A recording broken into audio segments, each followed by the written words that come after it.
नवी मुंबईत बेकायदेशीर बांगलादेशी नागरिकांवर गुन्हे शाखेची कारवाई. 10 जण ताब्यात.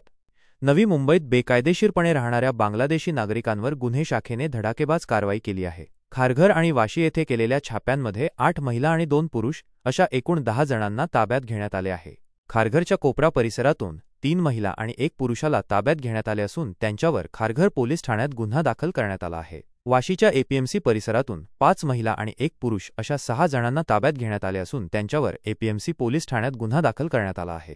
ताब्यात घेण्यात आलेल्या सर्व बांगलादेशी नागरिकांकडे कोणतेही वैध कागदपत्रे आढळून आलेली नाहीत. याच्यामध्ये आता जे अटक केली याच्यामध्ये 8 महिला आहेत, 2 पुरुष आहेत आणि जे 55 लोकांची माहिती आम्ही व्हेरिफिकेशनसाठी मागवलेली आहे त्यामध्ये 30 पुरुष आणि 25 महिला आहेत. गुन्हा दाखल झाल्यानंतर डिपोर्टेशनची पण कारवाई यापूर्वी पण करण्यात आलेली आहे, यानंतर पण ते सुरू राहील. चालू वर्षात आतापर्यंत साधारणतः 653 लोकांवर अशा प्रकारची कारवाई आम्ही केलेली आहे आणि ब्लॅक लिस्टेड लोकांचे प्रस्ताव 569 लोकांचे पाठवून त्यातले 496 लोकांना ब्लॅकलिस्ट सुद्धा करण्यात आलेला आहे.